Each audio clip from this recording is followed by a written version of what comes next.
ये कहानी शुरू होती है एक पुराने समय से, जब घने जंगलों के बीच एक छोटा सा गांव बसा हुआ था। गांव का नाम था शांतिनगर। चारों तरफ हरे भरे पेड़, कल कल बहती नदी और खेतों में मेहनत करते किसान। देखने में गांव बेहद शांत और सुखी लगता था, मगर उसके ऊपर एक खौफनाक साया मंडराता रहता था, जंगल का शेर। वो शेर बहुत बड़ा और ताकतवर था। उसकी दहाड़ इतनी भयानक थी कि सुनकर ही औरतें बच्चे कांप जाते थे। गांव वाले कहते थे, ये शेर इंसानों का मांस छक चुका है, अब इसका लालच कभी खत्म नहीं होगा। हर दूसरे तीसरे दिन कोई न कोई चरवाहा, लकड़हारा या खेत में काम करने वाला आदमी जंगल से गायब हो जाता। लोग मान चुके थे कि यह शेर उनकी मौत का देवता है। गांव में एक डर का माहौल था। सूरज ढलते ही सब अपने घरों के दरवाजे बंद कर लेते। कोई जंगल की तरफ ना जाता, और अगर जाना भी पड़ता तो हमेशा झुंड में जाते। उसी गांव में एक लकड़हारा वीरेंद्र रहता था। वह दुबला पतला साधारण कपड़े पहने, हाथ में कुल्हाड़ी लिए वो रोज जंगल में लकड़ी काटने जाता। लेकिन वीरेंद्र बाकी गांव वालों से अलग था। वो शेर से डरता तो था, मगर उसका मानना था कि डर से अगर इंसान काम ही छोड़ दे तो जिंदगी कैसे चलेगी। उसकी पत्नी सुनैना कई बार कहती, वीरेंद्र, पागल हो गए हो क्या? सब लोग जंगल छोड़ चुके हैं और तुम रोज वहां चले जाते हो। अगर शेर ने देख लिया तो? ये सुनकर वीरेंद्र मुस्कुरा देता और कहता, शेर ताकतवर तो है लेकिन अक्ल नहीं लगा पाता, और जो इंसान दिमाग लगाता है उसे कोई जानवर हरा नहीं सकता। धीरे धीरे हालात इतने बिगड़े कि गांव के बुजुर्गों ने पंचायत बुलाई।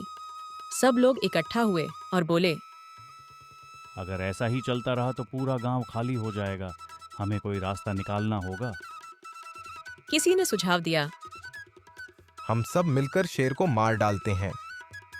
लेकिन तुरंत कोई बोला, क्या तुमने कभी उसकी शक्ल देखी है? वो अकेले ही 10 लोगों पर भारी पड़ता है।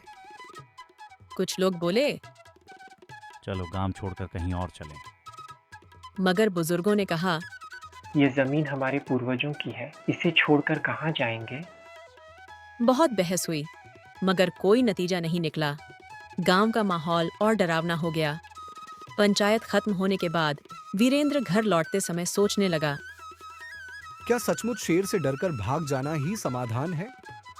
अगर मैं अपने दिमाग से काम लूं तो क्या इस शेर को हरा नहीं सकता? वो रात भर जागता रहा और एक योजना बनाने लगा। उसे पता था कि ताकत से शेर को हराना असंभव है, लेकिन उसकी मूर्खता ही उसकी सबसे बड़ी कमजोरी है। अगले दिन वीरेंद्र हमेशा की तरह कुल्हाड़ी लेकर जंगल में गया। वो जानता था कि आज उसका सामना शेर से हो सकता है। जैसे ही वह लकड़ी काट रहा था, अचानक झाड़ियों में खड़खड़ाहट हुई। पत्तों के बीच से सुनहरी आंखें चमकीं और फिर गड़गड़ाती आवाज के साथ शेर निकला। शेर दहाड़ा और बोला, ओ लकड़हारे, ये जंगल मेरा है। यहाँ की लकड़ी, यहाँ का शिकार सब मेरा है। तूने हिम्मत कैसे की मेरे इलाके में कदम रखने की? वीरेंद्र का दिल जोर जोर से धड़क रहा था, मगर उसके चेहरे पर डर नहीं था। उसने गहरी सांस ली और बोला, महाराज, आप सही कह रहे हैं, यह जंगल आपका है। मैं तो बस एक गरीब आदमी हूं, रोजगार के लिए यहां आता हूं। लेकिन अगर आप चाहें तो मैं आपके लिए काम कर सकता हूं। शेर चौंका और पूछा, काम कैसा काम? वीरेंद्र ने कहा, मैं रोज रोज शिकार पकड़कर आपको दे सकता हूं। आपको खुद मेहनत करने की जरूरत नहीं होगी, बस आप मुझे छोड़ दें। शेर ने सोचा, यह इंसान डरपोक नहीं लगता, मगर अगर यह सच में मेरे लिए शिकार लाए तो मुझे मेहनत नहीं करनी पड़ेगी। उसने आंखें तरेरी और कहा, ठीक है लकड़हारे, अगर तूने रोज मुझे शिकार लाकर दिया तो मैं तुझे छोड़ दूंगा। लेकिन अगर एक दिन भी खाली हाथ आया तो तेरा मांस मेरा खाना होगा। वीरेंद्र ने सिर झुकाकर हामी भर दी। उस पल से खेल शुरू हो चुका था। वीरेंद्र घर लौटा तो उसकी पत्नी सुनैना घबराई हुई थी। अरे राम, आज भी तू जंगल से सही सलामत लौट आया? सुना है शेर तुझे देख चुका है। वीरेंद्र मुस्कुराकर बोला, हाँ, देखा था, लेकिन मैंने उसे समझौता करने पर मजबूर कर दिया। सुनैना हैरान रह गई। शेर से भी कोई समझौता कर सकता है। वीरेंद्र बोला। हाँ, अगर इंसान अपनी अक्ल से काम ले तो सब कर सकता है। अब आगे देखना, वही शेर मेरे जाल में फंसेगा। अगले दिन वीरेंद्र ने सोचा, अगर मैं शेर को रोज इंसानी शिकार दूंगा तो गांव वाले मुझ पर शक करेंगे। मुझे ऐसा रास्ता निकालना होगा जिसमें शेर भी खुश रहे और गांव वाले भी बच जाए।